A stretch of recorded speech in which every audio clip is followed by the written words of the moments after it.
বাঙালির দীঘা পুরী দার্জিলিংয়ের পর চলুন বেরিয়ে আসি হিমাচলের সেই বরফের কোলে মানালির উদ্দেশ্যে। সিমলা কুল্লু মানালি যাওয়ার আদর্শ সময় কোনটা, কিভাবে পৌঁছাবেন, এছাড়া কিভাবে ঘুরবেন, ডে ওয়াইজ আইটিনারি আলোচনা করেছি এই ভিডিওতে। এছাড়াও আপনার কত খরচ হবে তার সম্পূর্ণ বাজেট আমরা দেখিয়েছি এই ভিডিওতে। তাই শেষ পর্যন্ত দেখবেন। ভালো লাগলে অবশ্যই লাইক এবং শেয়ার করবেন। কোনো জিজ্ঞাসা থাকলে কমেন্ট করবেন। আর যারা চ্যানেলে নতুন এসছেন তাদের রিকোয়েস্ট করব অবশ্যই সাবস্ক্রাইব করবেন। বছরের যে কোনো সময়তেই সিমলা মানালি আসতে পারেন। বিভিন্ন সময় এর রূপ বিভিন্ন রকম, তবে বর্ষাকালটা অ্যাভয়েড করবেন। সিমলা মানালি যাওয়ার জন্য আপনাদের আসতে হবে চণ্ডীগড় বা কালকা স্টেশন। তবে কলকাতা থেকে মধ্যবিত্তের জন্য সবথেকে ভালো ট্রান্সপোর্ট হলো রেল। হাওড়া থেকে 12311 নেতাজি এক্সপ্রেস চণ্ডীগড় হয়ে কালকা পর্যন্ত আসে। যদি এই ট্রেনের টিকিট না পান তাহলে দিল্লি এসে ওখান থেকে ব্রেক জার্নি করে আপনাকে চণ্ডীগড় বা কালকা আসতে হবে। এছাড়া নিউ দিল্লি এয়ারপোর্ট থেকে সকাল 6:10 একটি ফ্লাইট সিমলার উদ্দেশ্যে রওনা দেয় এবং সিমলা গিয়ে পৌঁছায় সকাল 7:25। এই ফ্লাইটটির ভাড়া মোটামুটি 3200 থেকে 3500-র মধ্যে ভ্যারি করে। দিল্লি থেকে ভলভো বাসে 1200 থেকে 1300 টাকার বিনিময়ে ওভারনাইট জার্নি করে পৌঁছে যান সিমলা। 12311 নেতাজি এক্সপ্রেস হাওড়া স্টেশনের 9 নম্বর প্ল্যাটফর্ম থেকে রাত 9:55 ছেড়ে 29 ঘন্টা জার্নি করে ভোর 3টের সময় কালকা স্টেশনে পৌঁছায়। কালকাতে নেমে এক ঐতিহ্যবাহী টয় ট্রেনে জার্নি করে পৌঁছে যান সিমলা স্টেশন। কালকা থেকে বেশ কিছু টয় ট্রেন সিমলার উদ্দেশ্যে রওনা দেয়। টয় ট্রেনগুলোর সময়সূচি এবং ভাড়া আমি স্ক্রিনে দিয়ে দিলাম। আপনারা যদি শিবালিক ডিলাক্স এক্সপ্রেসে আসেন তাহলে এটা আপনাকে সকাল সকাল মোটামুটি 10:30 থেকে 11টার মধ্যে সিমলা পৌঁছে দেবে। এছাড়া চণ্ডীগড় পর্যন্ত ট্রেনে এসে ওখান থেকে বাই কারও সিমলা যাওয়া যায়। তবে সেক্ষেত্রে টয় ট্রেনের জার্নিটা আপনি মিস করে যাবেন। সিমলায় পৌঁছে গিয়ে হোটেলে এসে রেস্ট করুন। কিছুক্ষণ রেস্ট করার পর আপনার সিমলা কুল্লু মানালির জার্নি এবার শুরু হলো। তো আজ থেকে হবে ডে 1।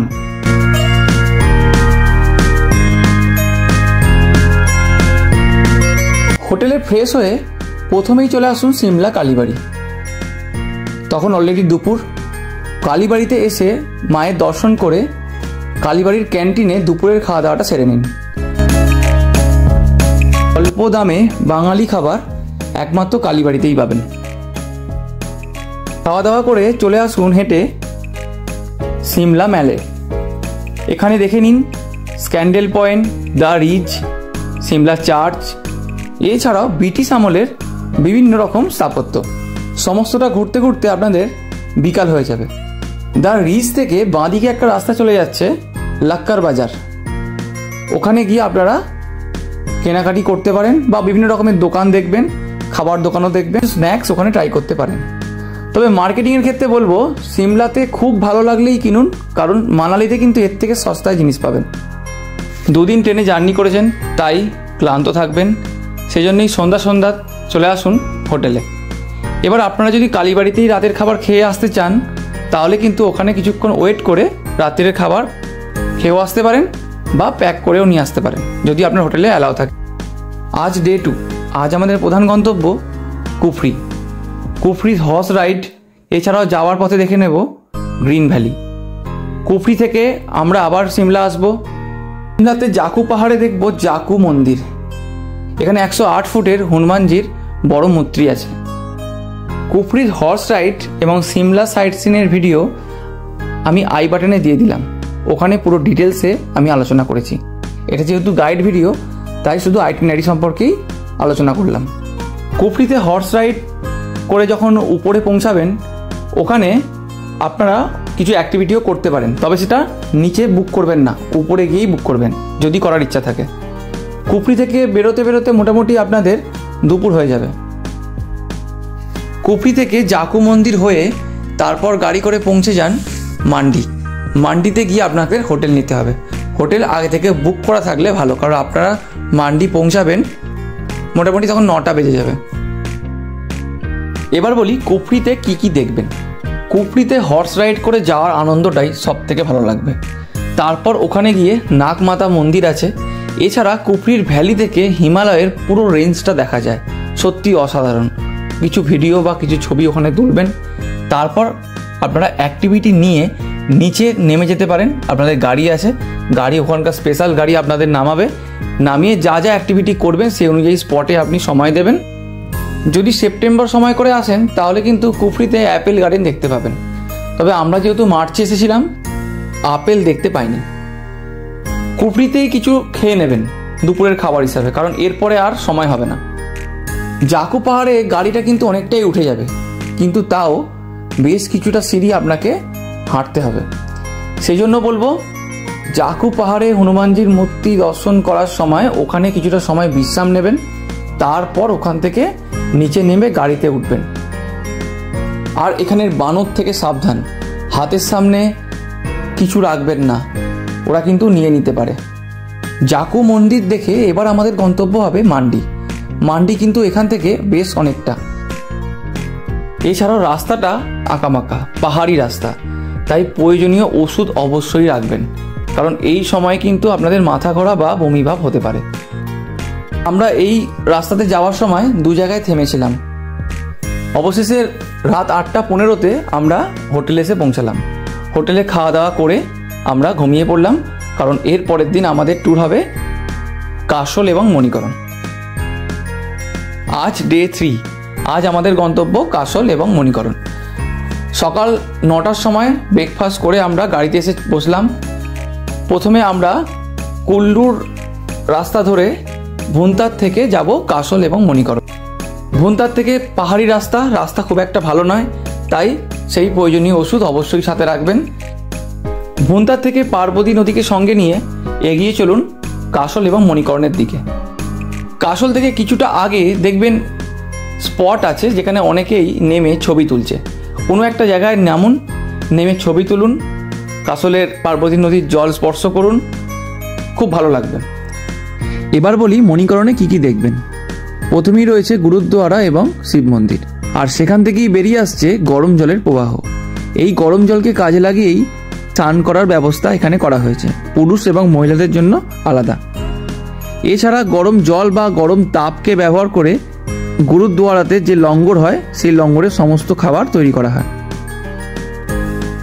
গুরুদ্বারাতে লঙ্গর নিন, তারপর কিছুটা সময় কাটিয়ে আপনারা বেরিয়ে পড়ুন মানালির উদ্দেশ্যে। কুল্লু থেকে মানালি যাবার পথে মাতা বৈষ্ণোদেবী টেম্পল দর্শন করে নিন। আর মন্দিরের উল্টো দিকে বয়ে চলেছে বিয়াস নদী। এই বিয়াস নদীতে খুব কাছ থেকে রিভার রাফটিং আপনারা দেখতে পারবেন। আপনারা যদি রিভার রাফটিং দেখতে চান এখানে কিছুটা সময় দাঁড়িয়ে উপভোগ করুন। এছাড়াও যদি রিভার রাফটিং করতে চান তাহলে কিন্তু আজকে বা যেদিন ফিরবেন মানালি থেকে চণ্ডীগড় সেদিন সকালে যে কোনো একদিন আপনাকে করতে হবে। যদি আপনারা প্যারাগ্লাইডিং করতে চান সেখানেও 2টো অপশানস আছে, একটা এই কুল্লুতে করতে পারবেন আর না হলে সোলাং ভ্যালিতে। আজ ডে 4 এবং এটাই সব থেকে সুন্দর দিন, কারণ আজ আমরা যাব বরফের দেশে। সকাল সকাল আপনাকে বেরোতে হবে মোটামুটি 8টার আগে। গন্তব্য সিশু এবং সোলাং ভ্যালি, পথে পড়বে অটল টানেল। বরফে ঢাকা পাহাড় দেখতে দেখতে আমরা পৌঁছে গেলাম সোলাং ভ্যালি। কিন্তু সোলাং ভ্যালিতে আমরা প্রথমে নামবো না, আমরা আগে সিশু ঘুরে আসবো, ফেরার সময় সোলাং ভ্যালিতে সময় কাটাবো। বলে রাখি 2025 সালে 20 মার্চ পর্যন্ত সোলাং ভ্যালি থেকে শুধুমাত্র 4 হুইল ড্রাইভ গাড়িকে অ্যালাউ করা হচ্ছিল অটল টানেল এবং শিশু পর্যন্ত যাবার জন্য, কিন্তু 21 তারিখ থেকে এটা সবাইকার জন্য অ্যালাউ করে দিয়েছে। তাই আমাদের ইনোভা গাড়ি করেই আমরা সোলাং ভ্যালি থেকে শিশুর উদ্দেশ্যে রওনা দিলাম। অটল টানেল পর্যন্ত সঙ্গ দিল আমাদের বিয়াস নদী। এরপর অটল টানেলের নর্থ পোর্টাল দিয়ে যখন বেরোচ্ছি, সত্যি কথায় ব্যাখ্যা করা যায় না, অপূর্ব প্রাকৃতিক সৌন্দর্য আর বরফে ঢাকা পাহাড়। এবার সঙ্গ নেবে চেনাব নদী। অটল টানেল থেকে বাঁ দিকে বেঁকে আমরা চলে গেলাম শিশুর গ্রামের উদ্দেশ্যে। সকাল 10টার সময় শিশুতে এসে পৌঁছালাম। এখানে বলে রাখা ভালো, আপনারা কিন্তু স্নো ডেজ চেষ্টা করবেন শিশুতে এসে ভাড়া করার জন্য, তাহলে অনেক কম খরচে পেয়ে যাবেন।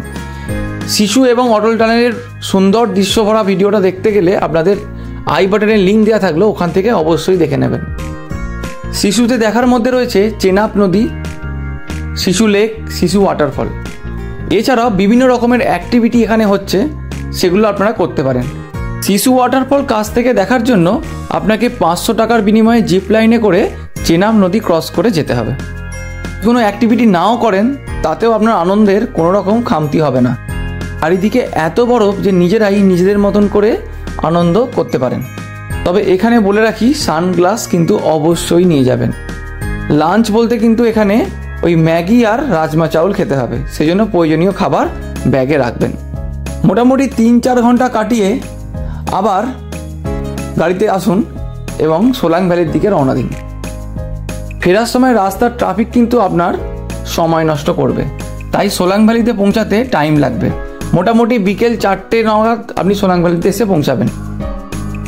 আমরা যে সময় গিয়েছিলাম সে সময় সোলাং ভ্যালিতে সেরকম বরফ ছিল না, তাই বরফের অ্যাক্টিভিটি এখানে হচ্ছে না। তবে যদি সোলাং ভ্যালিতে নিচে বরফ কম আর উপরে বরফ বেশি দেখেন, 700 টাকার বিনিময়ে রোপওয়ে করে উপরে উঠে বরফের আনন্দ উপভোগ করতে পারেন।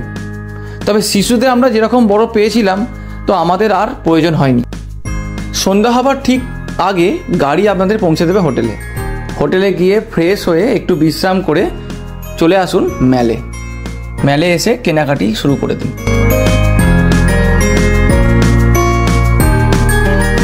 আজ ডে 5।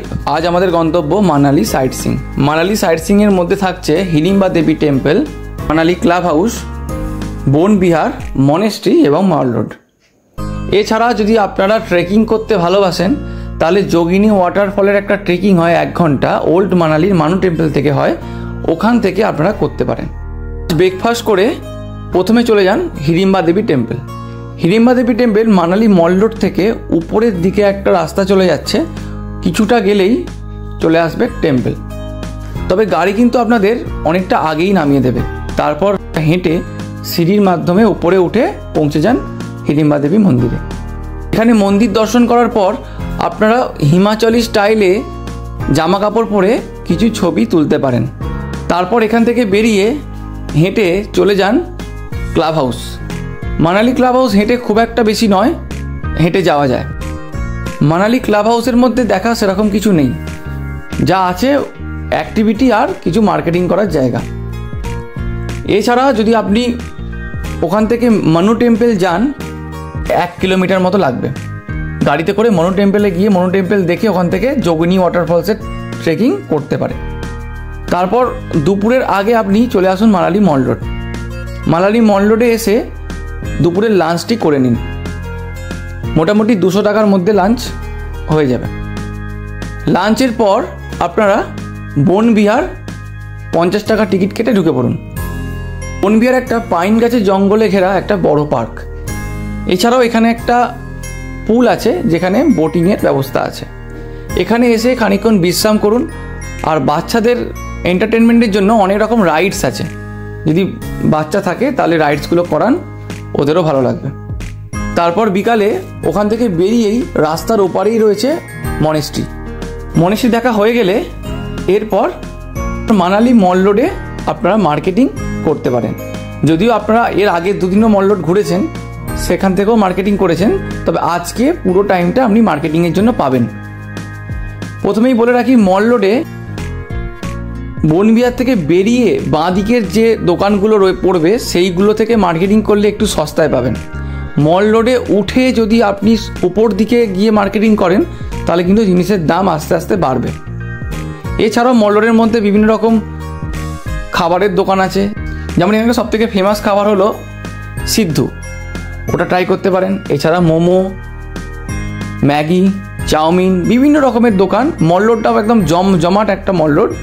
এছাড়াও আপনি ওখানে বসে কিছুক্ষণ সময় কাটাতে পারেন, ভালো লাগবে।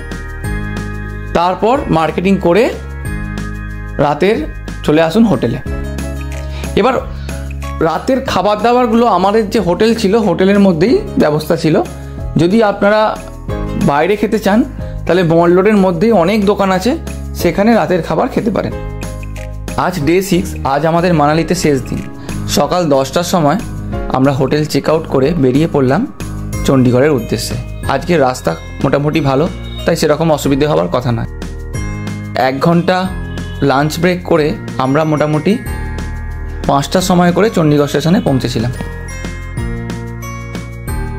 এবার আসছি বাজেটের কথা। বাজেটটা মূলত 4 ভাগে ভাগ করা হয়েছে: transport budget, hotel budget, food budget এবং আনুষঙ্গিক বাজেট। নেতাজি এক্সপ্রেসে হাওড়া থেকে কালকা পর্যন্ত স্লিপার ক্লাসের ভাড়া 710 টাকা এবং টয় ট্রেনের সেকেন্ড সিটিংয়ের ভাড়া 65 টাকা। এছাড়া 7 সিটারের ইনোভা গাড়ি 6 দিনের জন্য খরচ 22 থেকে 27,000 টাকা, ডিপেন্ড অন সিজন। তবে এখানে বার্গেনিং করে ভাড়া কিন্তু আপনি অ্যাডজাস্ট করতে পারেন। এবার যদি আপনি এসিতে যাতায়াত করেন আর শিবালিকের টিকিট কাটেন তাহলে ভাড়াটা একটু বেড়ে যাবে, তখন টোটাল ভাড়া 7,743 হবে। সিমলাতে থাকার জন্য স্ট্যান্ডার্ড হোটেল আপনি 1,000 থেকে 2,000-এর মধ্যে পেয়ে যাবেন, তো আমি 1,500 টাকা হিসাবে ধরলাম। মান্ডিতে হোটেলের অপশানস খুব কম, সেজন্য 1,500 টাকার নিচে রুম পাবেন না। এছাড়া মানালিতে 1,000 থেকে রুম শুরু হয় এবং উপরে অনেক দামের পর্যন্ত রুম থাকে। এবার আপনি মোটামুটি 1,500 টাকার রুমে থাকলে অসুবিধে হবে না। একটা রুমে কিন্তু 3 জন করে থাকা যায়, তবে বাচ্চা থাকলে আপনি 4 জনও থাকতে পারেন। খাবারের খরচ বিভিন্ন দিন বিভিন্ন রকম হবে। নেতাজি এক্সপ্রেসে যেদিন আপনি উঠবেন ওই দিনটা তো রাতেই উঠছেন, খাওয়া দাওয়া করে উঠবেন, তারপর দিন থেকে পুরো ট্রেনে আপনার 300 টাকা মতো খরচ হতে পারে, কম বেশি হতে পারে, ডিপেন্ড অন আপনি কী খাবার ক্যারি করছেন তার উপরে। এছাড়া ডে 1, ডে 2, ডে 3 করে প্রতিদিনের খাবারের খরচ আমি দিয়ে দিলাম। আবার যেদিন নেতাজি এক্সপ্রেসে করে ফিরবেন সেদিনকেও 300 টাকা রেখেছি। একজনের খাবার খরচ মোট 3,400 টাকা করে আসবে।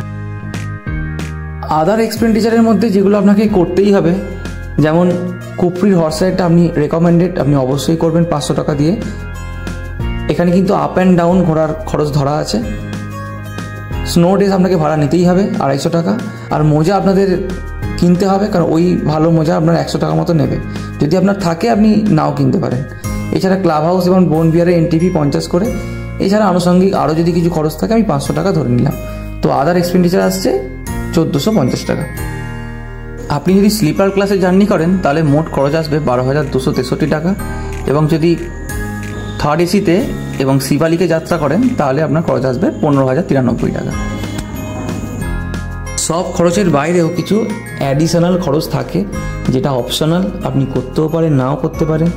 যেমন রয়েছে কুফরি অ্যাক্টিভিটিস, আপনি 500 টাকা পার হেড দিয়ে করতে পারেন, এর বেশিও আপনি করতে পারেন। রিভার রাফটিং 800 থেকে 1,200 টাকা পার পার্সন হিসাবে চার্জ হয়, ডিপেন্ড করছে আপনি কতজন আছেন বোটে আর কত কিলোমিটার রিভার রাফটিং করবেন তার উপর। প্যারাগ্লাইডিং যদি ছোটোটা করেন সোলাং ভ্যালিতে 1,000 টাকা রেট, আর প্যারাগ্লাইডিং যদি বড়টা করেন সোলাং ভ্যালিতে রেট 3,500 টাকা, কুল্লুতে রেট 2,500 টাকা। সিমলা, কুল্লু, মানালি ঘুরতে যাওয়ার জন্য সবথেকে বিশ্বাসযোগ্য ট্যুর অপারেটর ট্যুর পিকার্স, এদের প্যাকেজ আপনি নিতে পারেন। মোটামুটি 9,500 টাকা per person Shimla to Shimla বা কালকা টু কালকা ওরা করায়। এর মধ্যে ইনক্লুড থাকে হোটেল, সাথে ব্রেকফাস্ট এবং ডিনার আর গাড়ি। এখানে কিন্তু লাঞ্চ ইনক্লুড থাকে না, আর আদার এক্সপেন্ডিচার কিন্তু ইনক্লুড থাকে না, যেরকম এন্ট্রি ফি, কুফরি হর্স রাইডের টাকা, এগুলো কিন্তু ইনক্লুড থাকবে না। এছাড়া যদি শিশু যেতে চান তাহলে কিন্তু এক্সট্রা 1,000 টাকা গাড়ি পিছু চার্জ করবে। বাকি ট্রেনের ভাড়া আপনি এসিতে যাবেন কি স্লিপারে যাবেন সেটা সেই অনুযায়ী অ্যাড হয়ে যাবে। আমরা ট্যুর পিকার্সের থেকে কাস্টমাইজ প্যাকেজ নিয়েছিলাম, তবে ট্যুর পিকার্সের সাথে গেলে আপনাকে এক্সট্রা করে কোনো ঝামেলা নিতে হবে না। খরচ মোটামুটি মোরাললেস সেম 1000 টাকা হয়তো এদিক ওদিক। তাতে যদি সময় কম থাকে আপনি কিন্তু এই ট্যুর থেকে একদিন কমাতে পারেন। যেদিন আমরা মানালি সাইট সিন করলাম ওই দিনটায় যদি সকাল সকাল বেরোনো যায় তাহলে আপনি হিড়িম্বা দেবী টেম্পল সাথে বনবিহার এগুলো কিন্তু ওই দিন দেখে দুপুর বেরিয়ে পড়ুন চণ্ডীগড়ের উদ্দেশ্যে। তাহলে আপনি চণ্ডীগড়ের ট্রেন যেহেতু অনেক পরে, রাত 1:30টার সময়, তো আপনি মোটামুটি রাত 9টা 10টার মধ্যে চণ্ডীগড় পৌঁছে যাবেন।